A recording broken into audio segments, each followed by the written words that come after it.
OnlyFans model accepted a plea deal in the stabbing death of her boyfriend. 30-year-old Courtney Clenny was facing 30 years in prison after being charged with second-degree murder for the stabbing death of her 27-year-old boyfriend, Christian Obosele. Clenny had claimed she killed him in self-defense during an argument in their condo in April 2022. She has now agreed to a lesser charge of manslaughter, spending 6 years in prison with time already served, which is 4 years, followed by 5 years of probation, along with undergoing a mental health evaluation and treatment. She has remained in jail since her arrest in 2022, again, leaving her with about 2 years left in her sentence. Miami-Dade State Attorney Catherine Fernandez-Rondo, one of Clenny's, first of all, the Miami-Dade State Attorney released a statement after the hearing. With this plea agreement, Christian Obosele's family finally heard what they long sought. Courtney Clenny accepted full responsibility for his death. This plea was reached in full consultation and approval of Christian's family. The assistant state attorneys handling this case have remained focused on the core evidence. She didn't accept no full responsibility. Did she have black eyes when y'all arrested her? When y'all arrested her for the murder of her boyfriend, Christian Obumseli. Did she have any bite marks on her chest? Any black eye, busted lip, broken jaw, teeth missing? Was there any of that? Because she say she killed him, she stabbed him because she was in fear for her life and he was whooping her ass. So I need to know if there was some visible marks on her indicating that she, in fact, was defending her life or in fear of her life because he was beating on her. See, here's the thing. A white woman can always come up with anything to make her look as though she's the victim. White woman and victimhood go hand in hand. The only thing they have to do is play the victim. Something was done to me which made me react like this. They're experts at it. Experts at it. And any lawyer worth his salt is going to use that angle. So I'm not all the way convinced with this. You're only fans model in Miami, killed your boyfriend. I mean, I'm not convinced of this. I need more on this. I need more. Because I'm telling y'all, black men being with these white women, it comes back to bite you. Look at what's the old boy name? I can't think of his name. Can't think of his name right now. It was just on the tip of my tongue. Can't think of his name right now. The actor who played in who was playing Kang the Conqueror.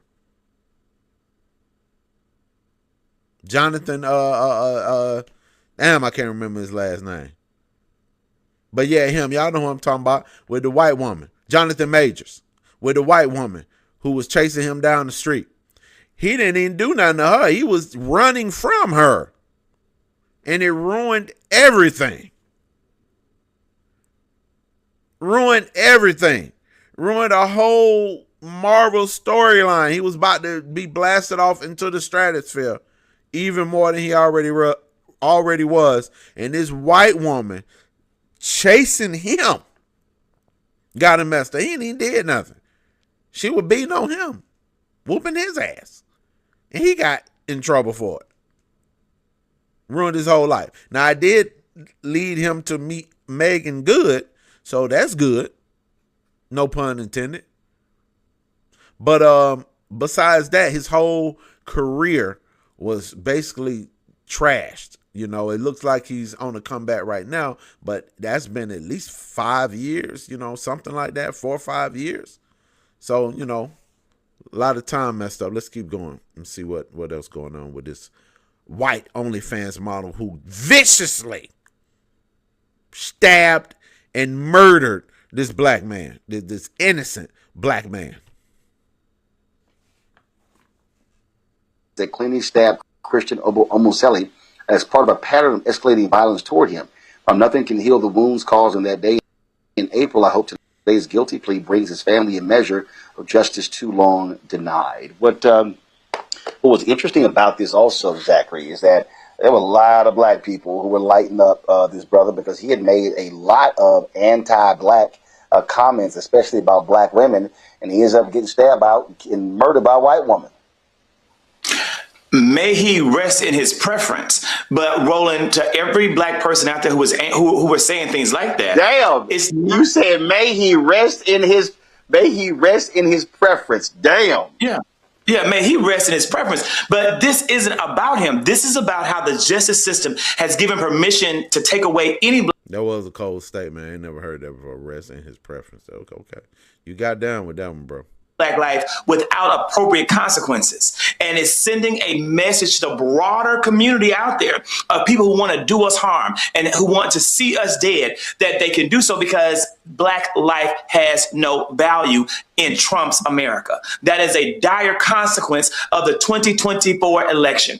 And if you're wondering why I would say that, look no further than Nolan Xavier Wells as we're fighting for justice. Look no further than Daniel Irving in Dallas as we're fighting for justice. Look no further than Tyler Smith in Kentucky as we're fighting for justice. Look no further than Tasia Fortune in Jackson, Mississippi, found hanging from a tree. Look no further than Charlotte, North Carolina, Mecklenburg County, when Juliana Mbumba Nzita was found also hanging from a tree. Black people are not hanging themselves, are not choosing self-harm by hanging from trees. These are bigger issues at play, and I need everyone out there to wake up and realize I don't give a damn who this man wanted. I don't give a damn who this man slept with. He is gone from this earth. That's not relevant to us today, but what is relevant is the fact that we're not getting justice. What is relevant is the fact that this white woman took this man's life, stabbed him in cold blood, and is only going to get 6 years.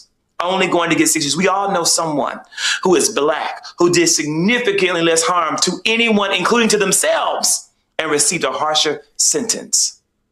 No justice. No peace. I got a cousin right now, been locked up since Obama campaigning for his first presidency. You heard what I said? That's 20 years ago. That's 18, 20 years ago. My cousin's been locked up since then, still locked up to this day. He was 18 when he got locked up. He just turned 30, whatever is 20 after, 38. Yeah. It's crazy. And he didn't do nothing. He didn't kill nobody. He didn't kidnap nobody. They say that it was somewhat as kidnapping, but he didn't have nothing to do with it. He just jumped in the car with his friends. And he didn't know somebody was in the trunk. He didn't know that. Okay? Unbeknownst to him, somebody was in the trunk. The person didn't die. They escaped. They got out. They called the police. But he been in prison for 20 years. The person didn't even die. He didn't even die. And it wasn't his car. He was just riding in the car. He was 17, 18. He didn't know. He didn't even know somebody was back there until he started hearing them beating in the back. And he was like, oh, man, what's going on? But he got 20 years for that. And this lady gets 6 years for taking a life. That's crazy. Victimhood, white woman. There it is. No peace. Not even in that damn preference. You know, the thing here, Ome Congo, is that it's one of those things that when you have these plea bargain cases, let's just be honest, a lot of time these prosecutors recognize the difficulty they are going to have in trying a case, trying to actually get a conviction. And so when you do one of these plea bargains, it's really to provide some sort of solace to the family. That's why you heard the state's attorney say that she's admitting guilt, which is what the family wanted to hear. Yeah, and I'm glad that the family got what they wanted to. I mean, she's admitting guilt with the asterisk by him. She's saying that their son was whooping her ass. You know, so yeah, the guilt that she's admitting is that she killed him. We know she killed him. Everybody knows she killed him. But it's the why.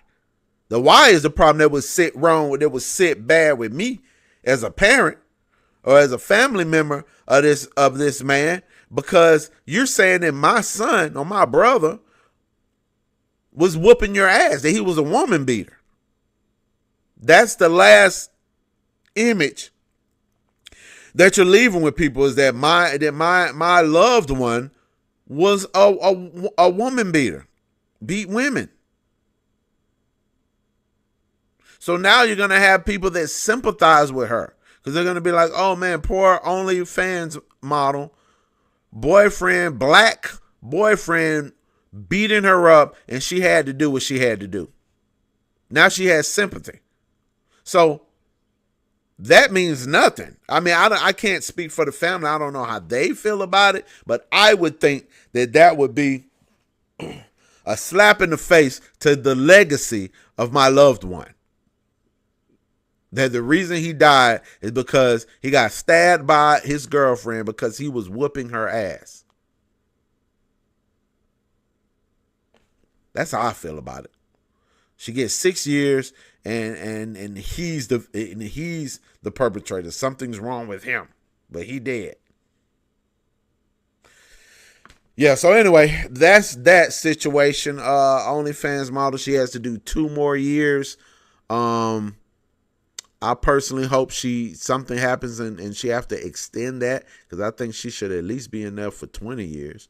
You kill somebody. I mean, like I said, do we have any evidence that you was getting beat up? Where's the evidence? Where's the pictures? How was your face looking? Did they put up pictures to show this is what she looked like? Had a black eye and cut on eye. Then I can maybe say, oh, well, hey, got to keep your hands to yourself, buddy. But if we haven't been shown that, then I don't, you know what I'm saying? I don't believe her, because I know, as I said before, white women, victimhood, put them together like that. Okay. All right. So let's see what else is going on out here.